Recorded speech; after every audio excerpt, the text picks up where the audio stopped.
Bonjour à toutes et à tous et bienvenue en pleine nature. Nous sommes seulement à une quarantaine de kilomètres de Paris, au domaine de Montaugé, situé entre Lys, Mennecy et Villabé. Acheté en 2002 par le département de l'Essonne pour préserver cet espace naturel sensible de l'urbanisation, le domaine de Montaugé compte 20 hectares et le maître mot ici, c'est la biodiversité. Vous voulez en savoir plus? Eh bien, nous irons sur un poste d'observation avec Julien Daubignard. Puis Manon Bataille nous expliquera pourquoi il est vital de préserver ces ENS, espaces naturels sensibles. Et enfin, nous irons dans la forêt des Grands Avaux rejoindre Nicolas Méhari, le vice-président en charge de la biodiversité et de la transition écologique. Le temps de débarquer et je rejoins le président François Desrevrés. François Desrevrés, bonjour. Bonjour. Alors dites-nous déjà pourquoi avoir voulu faire cette émission ici au domaine de Montaugé. Parce que le domaine départemental de Montaugé est à l'image de l'Essonne, à la fois urbain et rural. Nous sommes seulement à 3 km d'Évry-Courcouronnes et pourtant en plein milieu de la nature, dans un lieu dédié à l'environnement, ouvert à tous les publics, aux Essonniens évidemment, mais à tous les amoureux de l'Essonne. C'est un lieu où ici, où on présente toute la démarche, tous les engagements du département sur les espaces naturels sensibles. 1000 hectares qui sont aujourd'hui protégés, 2000 hectares demain, d'ici la fin de la décennie, et puis des actions qui sont conduites en faveur du public tout au long de l'année, notamment des scolaires, avec une ambition claire, c'est que tous les élèves de collège puissent avoir au cours de leur scolarité une initiation à la biodiversité. Alors préserver la nature, évidemment, c'est un véritable enjeu face à la crise climatique. Vous avez décidé de vous en donner les moyens avec un plan d'action. De quoi s'agit-il ? Un plan Éco-Ambition 91, on l'a appelé. Alors, on ne part pas d'une feuille blanche. Le département agit évidemment comme d'autres territoires pour la protection de l'environnement, mais nous avons souhaité aller plus loin face à l'urgence climatique. Nous sommes un département en Île-de-France qui est soumis à la pression de l'urbanisme. Nous avons la volonté de préserver cet équilibre entre la ville et la campagne. Aujourd'hui, 45% de terres agricoles, 25% de forêts. On veut préserver ce capital-là, et puis on veut être plus résilient face notamment au changement climatique, aux risques d'inondation, aux phénomènes de chaleur urbaine. Tous ces phénomènes-là, on les a analysés et on a pris un certain nombre de décisions pour être plus résilient, encore une fois, dans les années qui viennent. Alors quelles sont les mesures phares ? Nous avons pris 15 mesures phares dans le cadre d'un plan Éco-Ambition 91. Je vous en citerai 3. La première concerne les 74 000 élèves qui fréquentent nos collèges. Nous allons végétaliser les 100 cours d'école. Une deuxième mesure peut-être d'accompagnement des Essonniens dans une démarche de jardin naturel sensible avec un objectif clair, c'est d'en avoir 1000 d'ici la fin de la décennie. Et puis l'Essonne, ce sont des cours d'eau et particulièrement la Seine.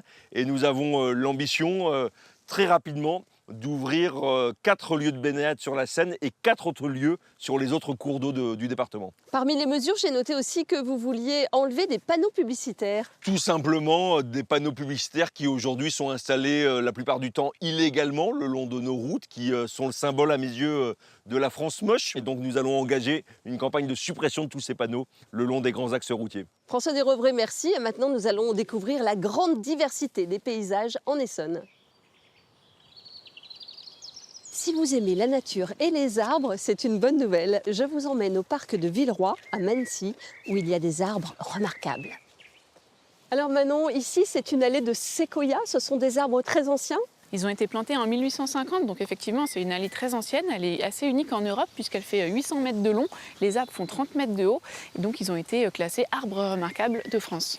Et le parc de Villeroy, c'est un parc à thème. Oui, alors ici donc on est allée des séquoias, mais ensuite il y a l'allée des charmes, puis l'allée des hêtres pourpres. Tout ça, ça me donne envie de faire des belles balades. Il y a des randonnées en Essonne. Le département a balisé en bleu 51 boucles de randonnée. Il y en a pour tous les publics, des petites boucles de 3 km pour les familles, des vraies boucles de 15 km pour les plus gros marcheurs. Et on peut ensuite découvrir les sites naturels. Il y a une application, c'est ça, qui s'appelle Explore Essonne, que j'ai découverte aussi et qui est super bien faite, où on voit par exemple des infos sur aller par là, il y a une petite église. On a les infos et on a le chemin donc pour se balader tout seul. On l'a dit déjà, mais en Essonne, c'est vrai que ce qui est incroyable, c'est qu'il y a énormément de paysages différents, étangs, vergers, forêts, marais. Alors, c'est quoi l'intérêt de préserver ces paysages ? Eh bien, en fait, chacun de ces paysages va être associé à un cortège protège d'espèces spécifiques. Donc par exemple en forêt, on va avoir des oiseaux, des grands mammifères. Et sur des prairies fleuries, on va avoir des plantes sauvages rares avec des pollinisateurs qui vont venir les butiner. Il faut aussi parler des marais, très importants les marais en Essonne. 530 hectares de marais qui sont classés au niveau mondial au même titre que le Mont Blanc. Ils sont classés UICN. C'est ça, Union internationale de conservation de la nature.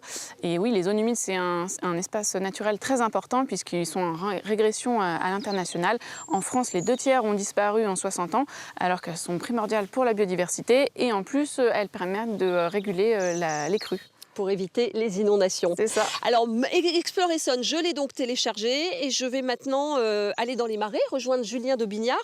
Ah ben c'est par là. Merci beaucoup Manon. Ça grouille, on entend plein d'animaux. Ah, c'est ça le poste d'observation? Ouais, on arrive à l'observatoire de la Main, donc on va être à 5 mètres de haut là, pour pouvoir observer le balbuzard pêcheur. Waouh! Oh, c'est beau! Quel paysage incroyable! Oh, alors là, on est dans les marais, vraiment. Là, on y est, on est arrivé. Où est-ce qu'il est, le nid? Alors, le nid, il est situé derrière l'arbre mort, là, sur le grand équipement qui a été installé il y a 2 ans grâce à un hélicoptère. Et là-dessus, il y a le balbuzard pêcheur. On a le balbuzard pêcheur, c'est ça, donc un rapace qui est un peu plus grand qu'une buse, qu'on reconnaît grâce à sa tête blanche et puis son bandeau marron.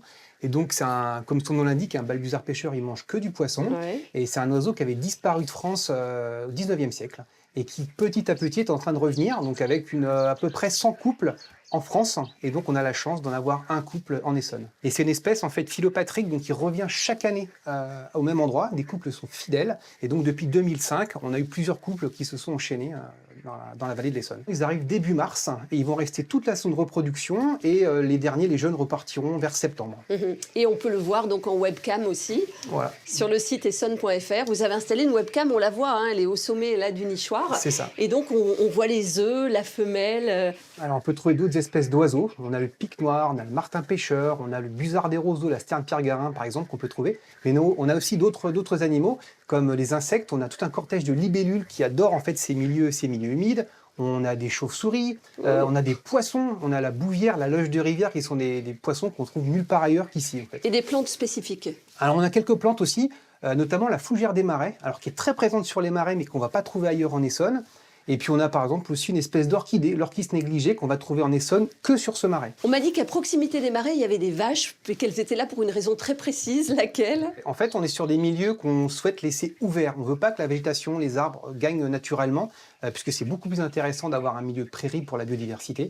Et donc soit on passe mécaniquement en faisant des fauches, soit on utilise nos tonneuses à 4 pattes. Donc on a des vaches, en fait, des Highland Cattle qui sont adaptées à brouter l'herbe, en fait, quelles que soient les conditions météo. On va les voir? Allez, on y va. Depuis 1985, les départements sont compétents pour mettre en œuvre une politique en faveur des ENS, espaces naturels sensibles. Protéger ces espaces, est-ce que ça reste une priorité pour l'Essonne? La réponse avec Nicolas Méhari pour le mot de la fin. Alors nous sommes ici sur la platière dite du Télégraphe, une des platières gréseuses qui est emblématique des espaces naturels préservés par le département.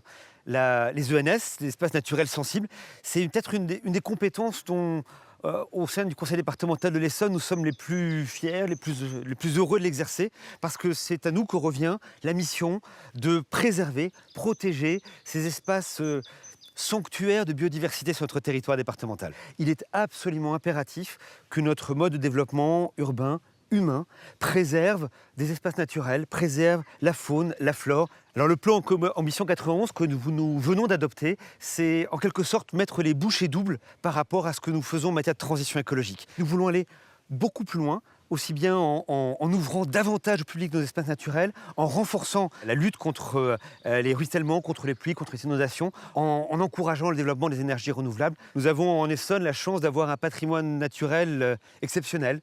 L'enjeu est de le faire découvrir, parce que c'est à la fois un motif de fierté pour notre territoire, un motif d'identité départementale, et puis c'est aussi tout simplement la conviction que c'est en connaissant, en étant amoureux de la nature, qu'on peut être prêt à faire les efforts nécessaires pour pouvoir la préserver. Merci Nicolas Méhari. Avant de se quitter, regardons l'actualité à venir en Essonne. Et pour continuer à profiter de la nature, je vous propose un tour en vélo-rail sur les bords de la Juine. Un projet soutenu par le département. Équipé de panneaux solaires pour l'assistance électrique et de roues en caoutchouc, Pour protéger la faune et la flore, ces vélorails vous emmèneront de la gare de Saint-Cyr-la-Rivière jusqu'à Étampes. Un circuit de 12 km sur les anciennes voies ferrées. Pour les jardiniers débutants ou aguerris, les 3 et 4 juin auront lieu les rendez-vous au jardin avec un troc des plantes le dimanche à Montaugé comme à Méréville. Méréville où sera inauguré le pont aux boules d'or de l'artiste Jean-Michel Othoniel. Ce sera le samedi 3 juin à 11 h sous le patronage de Catherine Deneuve. Et enfin, le rendez-vous annuel pour le solstice d'été, ce sera le 24 juin à Montaugé. De multiples animations la journée et les fameuses 1001 illuminations des jardins à la nuit tombée. Un spectacle à ne pas louper. Dans un mois, nous nous retrouvons sur BFM Paris Île-de-France pour parler du tourisme en Essonne.